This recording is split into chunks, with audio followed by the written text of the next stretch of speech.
Hi friends, ನಮಸ್ತೆ. ಎಲ್ಲರೂ ಹೇಗಿದ್ದೀರಾ? ಹೋಪ್ ಎಲ್ಲರೂ ಚೆನ್ನಾಗಿದ್ದೀರಾ ಅಂತ ಅಂದ್ಕೊಂಡಿದ್ದೀನಿ. ನಾನು ಕೂಡ ತುಂಬಾ ಚೆನ್ನಾಗಿದ್ದೀನಿ. ಇವತ್ತಿನ ಬ್ರೇಕ್ಫಾಸ್ಟ್ಗೆ ನಾನು ಪಾಸ್ತಾ ಮಾಡ್ಕೊಳ್ಳೋಣ ಅಂತ ಅಂದ್ಕೊಂಡಿದ್ದೀನಿ. ಇಲ್ಲಿ ನಾನು ಪಾಸ್ತಾನ ಸ್ವಲ್ಪ ಕಡಿಮೆ ತೊಗೊಂಡು ವೆಜಿಟೇಬಲ್ಸ್ನ ಜಾಸ್ತಿ ಆ್ಯಡ್ ಮಾಡಿ ಪಾಸ್ತಾ ಮಾಡ್ಕೊತಿದ್ದೀನಿ. ಸೊ ಈ ಥರ ಪಾಸ್ತಾ ಮಾಡೋದ್ರಿಂದ ಮಕ್ಳಿಗೂ ಕೂಡ ತುಂಬಾ ಖುಷಿಯಾಗುತ್ತೆ. ಸೊ ಅಲ್ಲಿ ಇಲ್ಲಿ ಹೋಗಿ ಯಾವಾಗಲೂ ತಿನ್ನೋದಕ್ಕೆ ಬದಲು ನಾವು ಮನೆಯಲ್ಲೇ 1 ತಿಂಗಳಿಗೆ ಒಂದ್ಸಲಿನೋ ಇಲ್ಲ 15 ದಿನಕ್ಕೆ ಒಂದ್ಸಲಿನೋ ಮಾಡ್ತಿದ್ರೆ ಅವರಿಗೂ ಖುಷಿ ಆಗುತ್ತೆ. ಸೊ ಇವತ್ತು ಪಾಸ್ತಾ ಮಾಡೋದು ಹೇಗೆ ಅಂತ ನೋಡೋಣ. ಸೊ ನಾನಿಲ್ಲಿ ಸ್ವಲ್ಪ ಕ್ವಾಂಟಿಟಿನಲ್ಲಿ ಪಾಸ್ತಾ ತೊಗೊಂಡಿದ್ದೀನಿ. ಆ ಪಾಸ್ತಾನ ನಾನು ಇವಾಗ ಒಂದು ಕುಕ್ಕರಲ್ಲಿ ಹಾಕ್ಕೊಂಡು ಸ್ವಲ್ಪ ತೊಳೆದ್ಬಿಟ್ಟು ಒಂದು 7ರಿಂದ 8 ಕೂಗಿಸ್ಕೊತೀನಿ. ಸೊ ಇದು ಚೆನ್ನಾಗಿ ಬೇಯಬೇಕು. ಬೆಂದರೆ ತಿನ್ನೋದಕ್ಕೂ ಚೆನ್ನಾಗಿರುತ್ತೆ, ಹಾಗೆ ಅಷ್ಟು ಪ್ರಾಬ್ಲಮ್ ಏನೂ ಆಗೋಲ್ಲ ಡೈಜೆಷನಲ್ಲಿ. ಸೊ ಹಾಗಾಗಿ ನಾನು ಆಲ್ಮೋಸ್ಟ್ ಒಂದು 8 ಅಥವಾ 7 ಅಥವಾ 9 ಕೂಗು, ಬೆಂದಿಲ್ಲ ಅಂದರೆ ಇನ್ನೊಂದು ಕೂಗಿಸ್ಕೊತೀನಿ. ಸೊ ಚೆನ್ನಾಗಿ ಬೇಯಿಸ್ಕೊತೀನಿ. ಇದಕ್ಕೆ ನಾನು ಸ್ವಲ್ಪ ನೀರು ಹಾಕ್ಕೊಂಡು ಹಾಗೆ ಸ್ವಲ್ಪ ಉಪ್ಪು ಹಾಕ್ಕೊತೀನಿ. ಹಾಗೆ ಒಂದು 2-3 ಡ್ರಾಪು ಎಣ್ಣೆ ಹಾಕ್ಕೊತೀನಿ. ಸೊ ತುಪ್ಪ ಆದರೂ ಹಾಕ್ಬೋದು ಅಥವಾ ಆಯಿಲ್ ಆದರೂ ಹಾಕ್ಕೊಬೋದು. ಅದನ್ನು ಹಾಕ್ಬಿಟ್ಟು ಕೂಗಿಸ್ಕೊತೀನಿ. ಸೊ ಲಿಡ್ನ ಕ್ಲೋಸ್ ಮಾಡಿ ಇದನ್ನು ಬೇಯೋಕೆ ಒಲೆ ಮೇಲೆ ಇಡ್ತೀನಿ. ಹಾಗೆ ತರಕಾರಿಗಳನ್ನೆಲ್ಲ ರೆಡಿ ಮಾಡ್ಕೊತೀನಿ. ಹಾಗೆ ಇನ್ನೊಂದು ಏನು ಗೊತ್ತಾ ಫ್ರೆಂಡ್ಸ್, ನಾವು ಮಕ್ಕಳಿಗೆ ಜಂಕ್ ಫುಡ್ಸ್ ಬೇಡ ಅಂತ 100% ಕೂಡ ಕಂಟ್ರೋಲ್ ಮಾಡೋಕ್ಕಾಗಲ್ಲ. ನಾವು ಮನೆಯಲ್ಲಿ ಕಂಟ್ರೋಲ್ ಮಾಡಿದರೂ ಕೂಡ ಮಕ್ಕಳುಗಳು ಸ್ಕೂಲಲ್ಲಿ ಹೋಗ್ತಾರೆ, ಸ್ಕೂಲಲ್ಲಿ ನೋಡ್ತಾರೆ, ಅವಾಗ ಇವರಿಗೂ ಕೂಡ ಬೇಕು ಅನಿಸುತ್ತೆ. ಸೊ ಹಾಗಾಗಿ 100% ಕಂಟ್ರೋಲ್ ಮಾಡೋದಕ್ಕಿಂತ ಅವಾಗವಾಗ ಒಂದೊಂದು ಸಲ ಈ ಥರ ಮನೆಯಲ್ಲೇ ಅವ್ರು ಕೇಳಿದ್ದನ್ನು ಮಾಡಿಕೊಟ್ರೆ ಅವರಿಗೂ ಖುಷಿಯಾಗುತ್ತೆ. ನಾನಿಲ್ಲಿ ತರಕಾರಿಗಳನ್ನ ಹಚ್ಚಿ ರೆಡಿ ಮಾಡ್ಕೊತಿದ್ದೀನಿ. ಒಂದು ಗೆಡ್ಡೆಕೋಸು ತೊಗೊಂಡಿದ್ದೀನಿ, 3 ಕ್ಯಾರೆಟ್ ತೊಗೊಂಡಿದ್ದೀನಿ, ಹಾಗೆ ಸ್ವಲ್ಪ ಕ್ಲಸ್ಟರ್ ಬೀನ್ಸು ಅಂದರೆ ಗೋರಿಕಾಯಿ ಅಂತಾರಲ್ಲ ಅದು, ಹಾಗೆ ಒಂದು 5-6 ಬೇಬಿಕಾರ್ನ್ ತೊಗೊಂಡಿದ್ದೀನಿ. ಸೊ ನಮಗೆ ಇದೇ ತರಕಾರಿಗಳು ಬೇಕು ಅಂತ ಏನೂ ಇಲ್ಲ, ಮನೆಯಲ್ಲಿ ಯಾವುದು ಅವೈಲೇಬಲ್ ಇರುತ್ತೋ ಅದನ್ನು ಯೂಸ್ ಮಾಡ್ಕೊಬೋದು. ಮತ್ತು ಒಂದು ಟೊಮೊಟೊ ಸಣ್ಣದಾಗಿ ಕಟ್ ಮಾಡ್ಕೊತೀನಿ, ಹಾಗೆ ಒಂದು ಆನಿಯನು ಅದು ಕೂಡ ಸಣ್ಣದಾಗಿ ಕಟ್ ಮಾಡ್ಕೊತೀನಿ. ಸೊ ಇಲ್ಲಿ ತರಕಾರಿಗಳನ್ನ ಸ್ವಲ್ಪ ಸಣ್ಣ ಸೈಜಲ್ಲೇ ಕಟ್ ಮಾಡಿಕೊಂಡ್ರೆ ತಿನ್ನೋದಕ್ಕೂ ಚೆನ್ನಾಗಿರುತ್ತೆ, ಪಾಸ್ತಾ ಜೊತೆ ಕೂಡ ಚೆನ್ನಾಗಿ ಹೊಂದ್ಕೊಳ್ಳುತ್ತೆ. ಸೊ ಇದು ವಿಷಲ್ ಬಂತು, ನಾನು ಆಲ್ಮೋಸ್ಟ್ 8 ವಿಷಲ್ ಕೂಗಿಸ್ಕೊಂಡೆ. ಸೊ ನಾನಿಲ್ಲಿ ಸ್ವಲ್ಪ ಕೊತ್ತಂಬರಿ ಸೊಪ್ಪು ಕೂಡ ತೊಗೊಂಡಿದ್ದೀನಿ. ನೆಕ್ಸ್ಟು ನಾವಿಲ್ಲಿ ಚೆಕ್ ಮಾಡ್ಕೊಳ್ಳೋಣ. ಸೊ ಇದು ಪಾಸ್ತಾ ಬೆಂದಿದೆಯಾ ಮತ್ತು ಏನಾದರೂ ಬೇಯಿಸ್ಕೊಬೇಕಾ ಅಂತ ಚೆಕ್ ಮಾಡ್ಕೊತಿದ್ದೀನಿ. ಆಲ್ಮೋಸ್ಟ್ ಪಾಸ್ತಾ ಚೆನ್ನಾಗೇ ಬೆಂದಿತ್ತು. ಸೊ ನಾನಿಲ್ಲಿ 8ರಿಂದ 9 ಕೂಗಿಸ್ಕೊಂಡಿದ್ದೆ. ಸೊ ನೆಕ್ಸ್ಟು ಅದನ್ನು ಒಂದು ಬಟ್ಲಿಗೆ ಹಾಕೊಂಬಿಡೋಣ. ಅದೇ ಕುಕ್ಕರಲ್ಲಿ ಒಗ್ಗರಣೆಗೆ ಹಾಕ್ಕೊಬೇಕು. ಸೊ ನಾನಿಲ್ಲಿ ಆಯಿಲ್ ಹಾಕ್ತಿದ್ದೀನಿ. ಅದು ಆಯಿಲ್ ಕಾದ ಮೇಲೆ ಸ್ವಲ್ಪ ಸಾಸಿವೆ, ಹಾಗೆ ಕರಿಬೇವಿನ ಸೊಪ್ಪು ಮತ್ತು ಕಟ್ ಮಾಡಿ ಇಟ್ಕೊಂಡಿರೋ ತರಕಾರಿಗಳನ್ನ ಹಾಕಿ ಚೆನ್ನಾಗಿ ಫ್ರೈ ಮಾಡ್ಕೊಬೇಕು.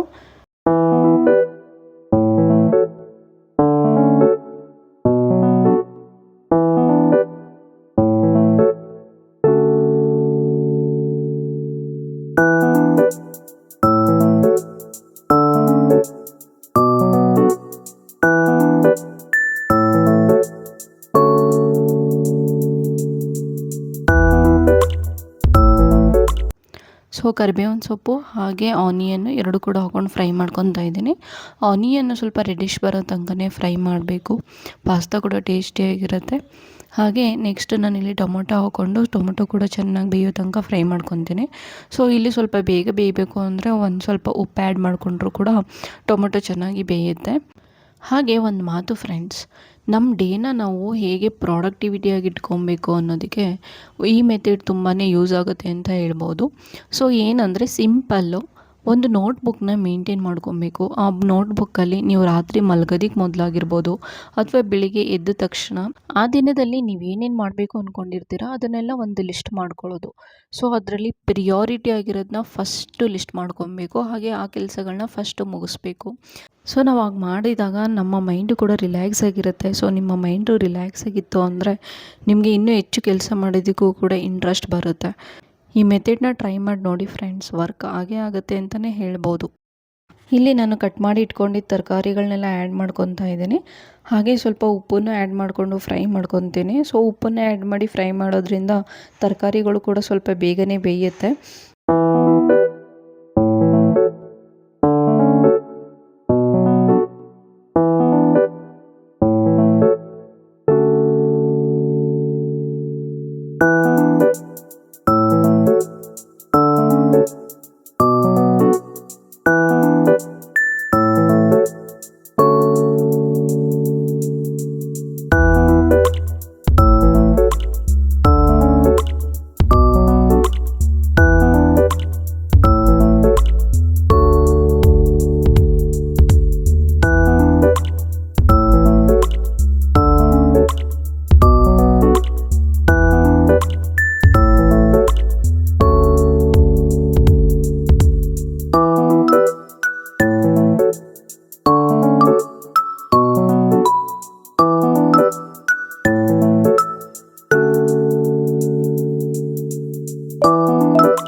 1 ಸ್ಪೂನ್ ಸಾಂಬಾರದ ಪುಡಿ, ಹಾಗೆ ಒಂದು ಅರ್ಧ ಸ್ಪೂನು ಮನೆಯಲ್ಲೇ ಮಾಡಿರೋ ಖಾರದ ಪುಡಿ ಹಾಕ್ಕೊತಿದ್ದೀನಿ. ಸೊ ನಾನು ಏನಕ್ಕೆ ಅರ್ಧ ಸ್ಪೂನ್ ಅಷ್ಟೇ ಹಾಕ್ಕೊತಿದ್ದೀನಿ ಅಂದರೆ, ನಾನಿಲ್ಲಿ ಮಸಾಲೆ ಆ್ಯಡ್ ಮಾಡ್ತಿದ್ದೀನಿ. ಪಾಸ್ತಾ ಮಸಾಲ ಅಂತಲೇ ಸಿಗುತ್ತೆ. ಸೊ ಆ ಪಾಸ್ತಾ ಮಸಾಲ ಆ್ಯಡ್ ಮಾಡಿದ್ರೆ ಟೇಸ್ಟ್ ತುಂಬಾ ಚೆನ್ನಾಗಿರುತ್ತೆ. ಸೊ ಇಲ್ಲಿ ತೋರಿಸ್ತಿದ್ದೀನಿ ನೋಡಿ, ಈ ಪಾಸ್ತಾ ಮಸಾಲ ನಾನು ಯೂಸ್ ಮಾಡ್ತಿರೋದು. ಟೇಸ್ಟ್ ಅಂತೂ ತುಂಬಾ ಚೆನ್ನಾಗಿ ಬರುತ್ತೆ. ಸೊ ಟ್ರೈ ಮಾಡಿ ನೋಡಿ ಒಂದ್ಸಲಿ. ಸೊ ಈ ಪಾಸ್ತಾ ಮಸಾಲ ಆ್ಯಡ್ ಮಾಡೋದ್ರಿಂದ ನಾನು ಜಾಸ್ತಿ ಖಾರದ ಪುಡಿ ಹಾಕ್ಕೊಳಕ್ಕೆ ಹೋಗಿಲ್ಲ. ಪಾಸ್ತಾ ಮಸಾಲ ಆ್ಯಡ್ ಮಾಡಿದ್ರೇ ಸ್ವಲ್ಪ ನಮಗೆ ಸ್ಪೈಸಿಯಾಗೂ ಇರುತ್ತೆ, ಹಾಗೂ ತುಂಬ ಟೇಸ್ಟಿಯಾಗೂ ಇರುತ್ತೆ. ಮಕ್ಕಳಿಗೆ ಸ್ವಲ್ಪ ಸ್ಪೈಸಿ ಕಡಿಮೆ ಇದ್ರೇ ಚೆನ್ನಾಗಿರುತ್ತೆ. ಸಾನ್ವಿ ಕೂಡ ಜಾಸ್ತಿ ಸ್ಪೈಸಿ ಏನು ಇಷ್ಟಪಡಲ್ಲ. ಸೊ ಹಾಗಾಗಿ ನಾನು ಒಂದೇ ಪಾಕೆಟ್ ಹಾಕ್ಕೊತಿದ್ದೀನಿ. ಸೊ ನಮಗೆ ಸ್ವಲ್ಪ ಸ್ಪೈಸಿ ಜಾಸ್ತಿ ಬೇಕು ಅಂದರೆ ನೀವು ಒಂದಕ್ಕಿಂತ ಜಾಸ್ತಿ ಪಾಕೆಟ್ ಕೂಡ ಯೂಸ್ ಮಾಡ್ಬೋದು. ಸೊ ಅದಕ್ಕೆ ಸ್ವಲ್ಪ ನೀರು ಹಾಕ್ಕೊಂಡು ನಾನಿಲ್ಲಿ 2-3 ಕೂಗು ಮತ್ತೆ ಕೂಗಿಸ್ಕೊತೀನಿ. ಆವಾಗ ತರಕಾರಿ, ಪಾಸ್ತಾ ಎಲ್ಲ ಕೂಡ ಚೆನ್ನಾಗಿ ಹೊಂದ್ಕೊಂಡು ಬೇಯ್ಕೊಂಡಿರುತ್ತೆ. ಸೊ ಅಲ್ಲಿಗೆ ನಮ್ಮ ಪಾಸ್ತಾ ಕೂಡ ರೆಡಿ ಆಗುತ್ತೆ. ನೀರು ಹಾಕ್ಕೊಬೇಕಾದ್ರೆ ಸ್ವಲ್ಪ ನೋಡ್ಬಿಟ್ಟು ಹಾಕ್ಕೊಳ್ಳಿ. ಜಾಸ್ತಿ ಹಾಕಿದ್ರೆ ಅದು ಹೊಂದ್ಕೊಳ್ಳೋಲ್ಲ ತರಕಾರಿ, ಪಾಸ್ತಾ ಎಲ್ಲ. ಕಡಿಮೆ ಹಾಕಿದ್ರೆ ಪಾಸ್ತಾ ಸ್ವಲ್ಪ ಕೆಳಗಡೆ ಎಲ್ಲ ಬೆಂದೋಗ್ಬಿಡುತ್ತೆ, ಜಾಸ್ತಿ ಸೀದೋಗೋ ಚಾನ್ಸಸ್ ಕೂಡ ಇರುತ್ತೆ. ಸೊ ಹಾಗಾಗಿ ನಿಮಗೆ ಎಷ್ಟು ಕನ್ಸಿಸ್ಟೆನ್ಸಿ ಬೇಕಾಗುತ್ತೆ ಅದನ್ನು ನೋಡಿಬಿಟ್ಟು ಹಾಕ್ಕೊಳ್ಳಿ. ಸೊ ಹಾಗೆ ಇಲ್ಲಿ 1-2 ಕೂಗು ಕೂಡ ಸಾಕಾಗುತ್ತೆ. ಪಾಸ್ತಾ, ತರಕಾರಿ ಎಲ್ಲ ಸ್ವಲ್ಪ ಚೆನ್ನಾಗಿ ಫ್ರೈ ಆಗಿದ್ರೆ ನಾನಿಲ್ಲಿ ಸ್ವಲ್ಪ ಕೊತ್ತಂಬರಿ ಸೊಪ್ಪು ಕೂಡ ಆ್ಯಡ್ ಮಾಡಿಕೊಂಡು ಲಿಡ್ನ ಕ್ಲೋಸ್ ಮಾಡಿ ಇವಾಗ 1-2 ಕೂಗಿಸ್ಕೊತೀನಿ ಇಲ್ಲಿ. ಸೊ ಅಲ್ಲಿಗೆ ನಮ್ಮ ಪಾಸ್ತಾ ಕೂಡ ರೆಡಿ ಆಗುತ್ತೆ.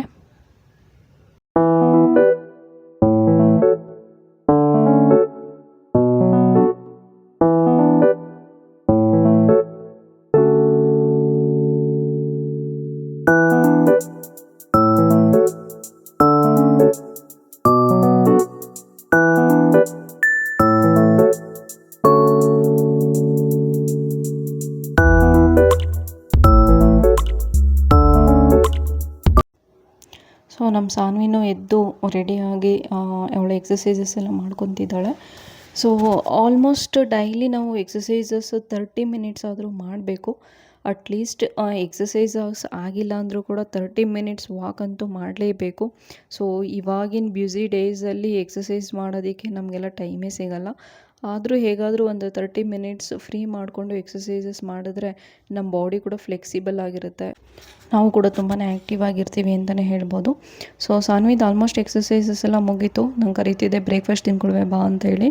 ಇನ್ನೊಂದೆರಡು ಇದೆ ಇರಮ್ಮ ಬರ್ತೀನಿ ಅಂತ ಹೇಳಿ ಒಂದೆರಡು ಇದ್ದಿದ್ದನ್ನೆಲ್ಲ ಮುಗಿಸ್ಕೊಂಬಂದ್ಲು. ಅವಳಿಗೆ ಬ್ರೇಕ್ಫಾಸ್ಟ್ ಎಲ್ಲ ತಿನ್ನಿಸಿ ರೆಡಿ ಆಗ್ತಾಯಿದ್ದೀವಿ. ಆದರೆ ನಮ್ಮ ಸಾನ್ವಿ ಊಟ ತಿನ್ನೋದು ಅಂದರೆ ಯಾವಾಗಲೂ ಒದ್ದಾಡ್ತಾ ಇರ್ತಾಳೆ. ಎಲ್ಲ ಮಕ್ಕಳೂ ಹೀಗೇನಾ, ಇಲ್ಲ ಇವಳೇನಾ ಹೀಗೇನಾ ಅಂತ ಒಂದೊಂದ್ಸಲಿ ಡೌಟ್ ಬಂದುಬಿಡುತ್ತೆ. ಮಧ್ಯೆ ಏನೋ ಕತೆ ಹೇಳಿ ತಿನ್ನಿಸ್ತಾ ಇರ್ತೀನಿ. ಕತೆ ನಿಲ್ತು ಅಂದರೆ ನಂಗೆ ಬೇಡಮ್ಮ ಅಂತೆಲ್ಲ ಹೇಳ್ತಾ ಇರ್ತಾಳೆ. ಅದು ಸೆಲೆಕ್ಟಿವ್, ನಂಗೆ ಅದನ್ನೇ ತಿನ್ನಿಸು, ನಂಗೆ ಇದನ್ನೇ ತಿನ್ನಿಸು ಅಂತ. ಬಟ್ ಆಲ್ಮೋಸ್ಟ್ ವೆಜಿಟೇಬಲ್ಸ್ ಎಲ್ಲ ಆ್ಯಡ್ ಮಾಡಿರೋದ್ರಿಂದ ಯಾವುದೂ ಮಿಸ್ ಮಾಡಲ್ಲ. ಅವಳು ಬೇಡ ಅಂದ್ರೂ ಹಿಂಸೆ ಮಾಡಿ ತಗೊಳಮ್ಮ ಅಂತ ಏನೋ ಸ್ವಲ್ಪ ಅದು ಇದು ಕತೆ ಹೇಳಿ ತಿನ್ನಿಸ್ಬಿಡ್ತೀನಿ. ಅವ್ರ ಸ್ಕೂಲಲ್ಲಿ ಓರಿಯೆಂಟೇಷನ್ ಪ್ರೋಗ್ರಾಮ್ ಸ್ವಲ್ಪ ಲೇಟಾಗಿ ಮಾಡ್ತಿದ್ದಾರೆ ಅಂತ ಹೇಳ್ಬೋದು. ಎಲ್ಲ ಸೆಟಲ್ಮೆಂಟ್ ಆದಮೇಲೆ ಮಾಡ್ತೀವಿ ಅಂತ ಮೊದಲೇ ಹೇಳಿದರು. ಸೊ ಸೆಕ್ಷನ್ಸ್ ಎಲ್ಲ ಡಿವೈಡ್ ಆದಮೇಲೆ ಮಾಡ್ತೀವಿ ಅಂತ. ಹಾಗಾಗಿ ಸ್ವಲ್ಪ ಲೇಟ್ ಆಯಿತು ಓರಿಯೆಂಟೇಷನ್ ಪ್ರೋಗ್ರಾಮು ಅಂತಲೂ ಹೇಳಿದರು. ಸೊ ನಾವು ಅವಳನ್ನು ರೆಡಿ ಮಾಡಿಕೊಂಡು ಓರಿಯೆಂಟೇಷನ್ ಪ್ರೋಗ್ರಾಮ್ಗೆ ಹೊರಟ್ವಿ.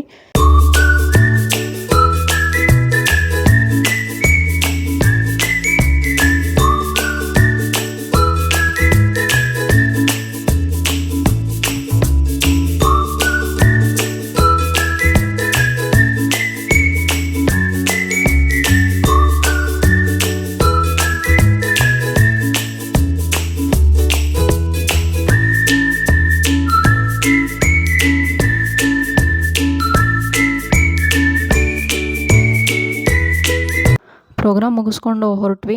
ಸೊ ಅಲ್ಲೆಲ್ಲರೂ ಆಟ ಆಡ್ತಿರೋದು ನೋಡಿಬಿಟ್ಟು ಅವಳಿಗೂ ಆಟ ಆಡಬೇಕು ಅನ್ನಿಸ್ತು. ಸರಿ ಹೋಗಿ ಆಟ ಆಡ್ಕೊಂಬ ಅಂತ ಹೇಳಿದೆ. ಆಟ ಆಡ್ಕೊತಿದ್ದಾಳೆ. ಸೊ ಆಲ್ಮೋಸ್ಟ್ ಎಲ್ಲ ಮಕ್ಕಳು ಕೂಡ ಹಾಗೆ ಅನಿಸುತ್ತೆ. ಎಲ್ಲಾದರೂ ಆಟ ಆಡೋದು ಸಿಕ್ತು ಅಂದರೆ ಸಾಕು, ಆಟ ಆಡ್ಕೊಂಡಿರ್ತಾರೆ. ಸೊ ನಾವು ಇದನ್ನೆಲ್ಲ ನೋಡ್ತಿದ್ರೆ ನಮ್ಮ ಟೈಮಲ್ಲಿ ಆಟ ಆಡಬೇಕು ಅಂತ ಅಂದರೆ ಇಷ್ಟು ಫೆಸಿಲಿಟೀಸ್ ಎಲ್ಲ ಇರ್ತಿರ್ಲಿಲ್ಲ. ಆದರೂ ನಮ್ಮ ಆಟಗಳು ಒಂಥರ ಚೆನ್ನಾಗಿದ್ದು ಅಂತಲೇ ಹೇಳ್ಬೋದು. ಈಗಿನ ಕಿಡ್ಸ್ಗೆ ಆಚೆ ಹೋಗಿ ನಮ್ಮಷ್ಟು ಆಟ ಆಡೋಷ್ಟು ಫೆಸಿಲಿಟೀಸ್ ಇಲ್ಲ ಅಂತಲೇ ಹೇಳ್ಬೋದು. ಸೊ ಆಲ್ಮೋಸ್ಟ್ ಯಾವಾಗ ಆಟ ಆಡೋ ಚಾನ್ಸಸ್ ಸಿಗುತ್ತೆ ಆವಾಗ ಆಟ ಆಡ್ಕೊಂಬಿಟ್ರೇ ಬೆಟರ್ ಅನಿಸುತ್ತೆ. ಹಾಗೆ ನಾವು ಬರಬೇಕಾದ್ರೆ ಒಂದು ಶಾಪ್ ಇತ್ತು. ಆ ಶಾಪಲ್ಲಿ ಫಿಶಸ್ಸು ಮತ್ತು ಬರ್ಡ್ಸ್ ಎಲ್ಲ ಇತ್ತು. ಸಾನ್ವಿ ಯಾವಾಗಲೂ ಹೇಳ್ತಿದ್ಲು ಹೋಗೋಣ ಅಂತ. ಇವತ್ತು ನಾವು ಫ್ರೀಯಾಗಿದ್ವಲ್ಲ ಅಂದ್ಬಿಟ್ಟು ಹೋಗಿದ್ವಿ. ಅವಳಿಗಂತೂ ಕಲರ್ಫುಲ್ ಬರ್ಡ್ಸ್ ನೋಡಿ ತುಂಬಾ ಖುಷಿ. ಕಲರ್ಫುಲ್ ಮೀನು ನೋಡಿ ಅಮ್ಮ ತೊಗೊಳ್ಳೋಣ ಅಂತಲೇ ಹೇಳ್ತಿದ್ಲು. ಸೊ ಫಿಶಸ್ ಎಲ್ಲ ತುಂಬಾ ಚೆನ್ನಾಗಿತ್ತು ಅಂತ ಹೇಳ್ಬೋದು. ಕ್ಯೂಟಾಗಿ ಕಲರಾಗಿತ್ತು. ಅವಳಿಗಂತೂ ಫುಲ್ಲು ಎಂಜಾಯ್ ಮಾಡ್ತಾಯಿದ್ಲು ನೋಡಿ. ಕಲರ್ಫುಲ್ ಬರ್ಡ್ಸ್ ನೋಡಿ ಅಂತೂ ತುಂಬಾ ಖುಷಿಪಟ್ಲು. Okay friends, thank you for watching this video. ನಿಮಗೆ ಈ ವಿಡಿಯೋ ಇಷ್ಟ ಆಗಿದರೆ ಸಬ್ಸ್ಕ್ರೈಬ್ ಮಾಡಿ, ಲೈಕ್ ಮಾಡಿ, ಹಾಗೆ ಶೇರ್ ಮಾಡಿ.